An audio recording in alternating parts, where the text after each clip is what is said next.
இன்றைய தேவ பிரசன்னம்.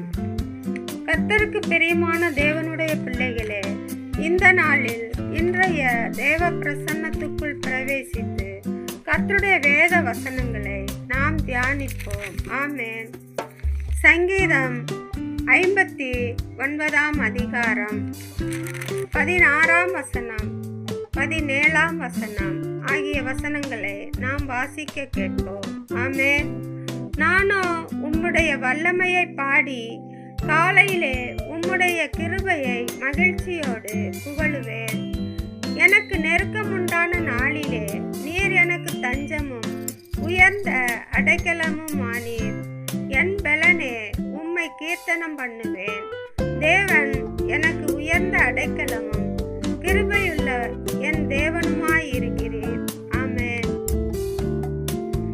என் பலனே உம்மை கீர்த்தனம் பண்ணுவேன். தேவன் எனக்கு உயர்ந்த அடைக்கலமும் கிருபையுள்ள என் தேவனுமாயிருக்கிறார். ஆமென். கர்த்தருக்கு பிரியமான தேவனுடைய பிள்ளைகளே, காலையில் விழித்து கர்த்தரை மகிழ்ச்சியோடு புகழ்ந்து பாடுங்கள்.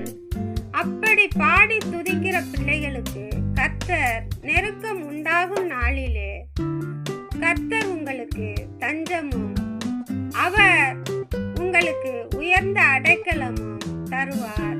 ஆமென். கர்த்தருக்கு பிரியமான பிள்ளைகளே, ஆவிக்குரிய பிள்ளைகள் இந்த பூமியிலே துன்பப்படும் நாளிலே தேவன் பார்த்து கொண்டு சும்மா இருக்க மாட்டார். ஆமென். அவர் எல்லாம் வல்ல பூரண சம்மன்னர். அவர் தன்னுடைய பிள்ளைகளை திக்கற்றோராய் தவிக்க விட மாட்டேன் என்று வாக்கு பண்ணின தேவன். ஆமென்.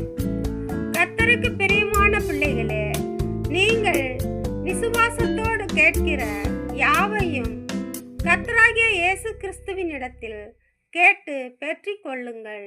ஆமென்.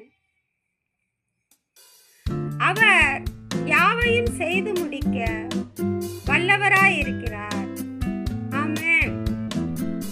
அவர் நாம் கேட்கிற யாவையும் கொடுக்கிற தேவனாயிருக்கிறார். ஆமென். முதலாவதாக உங்கள் விசுவாசத்தை தேவன் எதிர்பார்த்து கொண்டிருக்கிறார். ஆமென். ஆகையால் விசுவாசம் மிகவும் முக்கியமானது.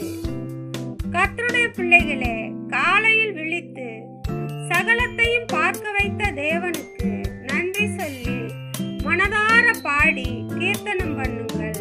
கர்த்தர் உங்களோடு கூட இருப்பாராக.